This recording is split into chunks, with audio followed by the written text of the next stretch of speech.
Students, BSc part third के आज के अपने वीडियो में हम बात करेंगे मेजरमेंट्स ऑफ मैग्नेटिक ससेप्टिबिलिटी, चुंबकीय प्रवृत्ति का मापन।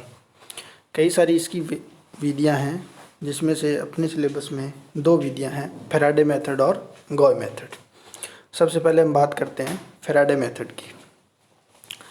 फैराडे मेथड के अंदर हम क्या करते हैं कि एक सैंपल, जिस सैंपल की अपने को चुंबकीय प्रवृत्ति ज्ञात करनी होती है, उसको एक विशेष प्रकार के कप में लिया जाता है और उसको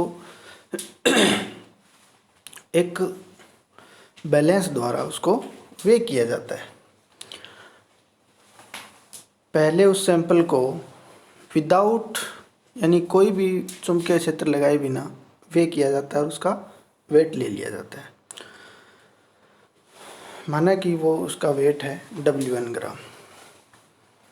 फिर उस सब्सटेंस पे एक मैग्नेटिक फील्ड अप्लाई किया जाता है और फिर उसको दोबारा से वे किया जाता है और हम मानते हैं कि इसका वेट आता है W2 ग्राम। तो हम देखेंगे कि इसका जो वेट है मैग्नेटिक फील्ड की एब्सेंस में और प्रेजेंस में, वो दोनों डिफरेंट होंगे। तो इनमें जो अंतर आ रहा है, change in weight of sample, वो आ रहा है W2 माइनस W1 यानी डेल्टा W मिलीग्राम। अब हम देखते हैं कि अगर इसमें कोई चेंज नहीं आता, डेल्टा W 0 आता है, तब तो वो नॉन मैग्नेटिक है, यानी किसी प्रकार का कोई व्यवहार है उसका नहीं है। ना तो वो चुंबक से आकर्षित होता है, ना चुंबकीय क्षेत्र में प्रतिकर्षित होता है। लेकिन अगर डेल्टा W पॉजिटिव है तो सब्सटेंस पैरामैग्नेटिक है, यानी वो मैग्नेटिक फील्ड की प्रेजेंस में उसका वेट ज़्यादा आ रहा है, एब्सेंस में कम आ रहा है। और डेल्टा W नेगेटिव है, इसका मतलब ये हुआ कि वो मैग्नेटिक फील्ड से प्रतिकर्षित हो रहा है, यानी मैग्नेटिक फील्ड लगाकर जब उसका वे करते हैं तो वे कम आ रहा है उसका। तो ऐसे सब्सटेंस डायमैग्नेटिक सब्सटेंस हो गए। हम जानते हैं कि उस सैंपल पर जो फोर्स एक्टिंग हो रहा है, वो फोर्स जो है वो डेल्टा W यानी वेट में चेंज और ग्रेविटी के कारण जो गुरुत्वीय त्वरण है G, उसके प्रोडक्ट के बराबर होगा। साथ ही हम जानते हैं कि मैग्नेटिक फील्ड के कारण जो फोर्स होगा वो होगा F is equal to HV K1 minus K2 DH upon DX, जहाँ H है strength of magnetic field, V है volume of the sample, K1 है वॉल्यूम यानी आयतन प्रवृत्ति फॉर सैंपल, और K2 है आयतन प्रवृत्ति for air. DH upon DX है मैग्नेटिक फील्ड ग्रेडियंट।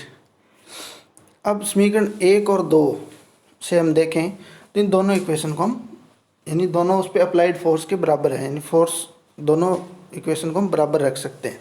और यहाँ से K2 की जो वैल्यू है वो बहुत ही स्मॉल है, बहुत ही, तो इसको नेगलेक्ट कर सकते हैं और हम K1 की वैल्यू इसको रीअरेंज करके फाइंड आउट कर सकते हैं, जो कि delta W G upon HV DH upon DX अपने को मिल रही है।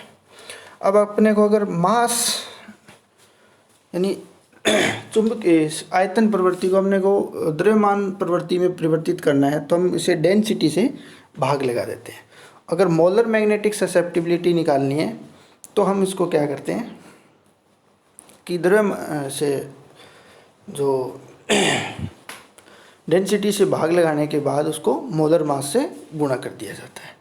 अब अपने को इसकी जो मैग्नेटिक ससेप्टिबिलिटी ज्ञात करनी है, उसके लिए अपने को एक रेफरेंस कंपाउंड चाहिए होता है कि जिसकी पहले से अपने को पता हो। यहाँ कुछ रेफरेंस हम यूज़ करते हैं, जैसे निकल क्लोराइड हो गया, फेरस सल्फेट, अमोनियम सल्फेट हो गया।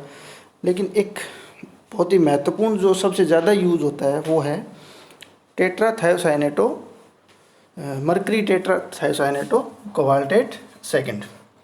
इसकी स्ट्रक्चर इस तरह से यहाँ बनाई हुई है। इस रेफरेंस कंपाउंड और सैंपल के दोनों के लिए ये फॉर्मूले हम लिख लेते हैं। अब इनको कंपेयर करते हैं। तो यहाँ से अपने को अपने तो सैंपल का निकालना है, तो यहाँ एक टर्म बन जाती है मैग्नेटिक, ये जो KMR है यानी चुंबकीय प्रवृत्ति फॉर रेफरेंस कंपाउंड, और उसका जो मोलर मास जो है रेफरेंस कंपाउंड का, वो अपने आप में एक कांस्टेंट होता है, उसकी एक कांस्टेंट वैल्यू है। तो इस कांस्टेंट वैल्यू को बाहर निकालने के बाद अपने पास फॉर्मूला बच जाता है डेल्टा WS अपॉन WS, यानी S हम सैंपल के लिए लिख रहे हैं, WR upon delta WR into MS, यानी मोलिकुलर मास ऑफ सैंपल। अब हम देखते हैं कि जो यहाँ से जो कैलकुलेटेड वैल्यूज आती है उसमें कुछ करेक्शंस होते हैं। उसकी वजह क्या है कि हम जानते हैं कि सभी सब्सटेंस में कहीं ना कहीं डायमैग्नेटिज्म तो होता ही होता है, पैरामैग्नेटिक सब्सटेंस में भी डायमैग्नेटिज्म प्रेजेंट होता है, और वो जो अप्लाइड फोर्स का विरोध करता है उसके कारण जो वास्तव में उसकी जो मैग्नेटिक ससेप्टिबिलिटी जितनी होनी चाहिए उतनी नहीं आ पाती, उसमें कुछ चेंज आता है। तो इसके लिए हमें करेक्शन करना पड़ता है, यानी जो कई MS करेक्ट है वो कई MS जो हम निकालते हैं उसमें से कई M प्रतिचुंबकीय वाला जो वैल्यू है वो निकालनी पड़ती है। और प्रतिचुंबकीय वाली वैल्यू दो प्रकार से संबंधित होती है। एक तो एटम से संबंधित कि किस प्रकार के एटम्स यूज़ हो रहे हैं, उसके चारों ओर लिगेंड वगैरह जो भी है कॉम्प्लेक्स में आते हैं, और दूसरा उसमें बॉन्डिंग किस प्रकार की है। तो इसलिए ये फॉर्मूले में 3 टर्मिनोलॉजीज यूज़ होती हैं। फिर इनकी जो वैल्यूज़ हैं वो कुछ संशोधित वैल्यूज़ एक्सपेरिमेंट द्वारा ज्ञात कर ली गई है। उनमें से कौन से एटम्स आते हैं, कौन से बॉन्ड आते हैं, उसके अकॉर्डिंग इनकी वैल्यूज़ रखने के बाद जो फाइनल फार्मूला अपने को मिलता है वो है mu effective is equal to 2.828 root chi MS corrected into temperature. ये CGS पद्धति में इसकी वैल्यू हो गई, और MKS में इसको mu effective is equal to 797.5 root chi MS correct dot temperature, ये वैल्यूज हो जाती है। ये नीचे एक एग्जांपल दिया गया है जिसकी सहायता से आप आसानी से इसे समझ सकते हैं। आज के लिए इतना ही, धन्यवाद।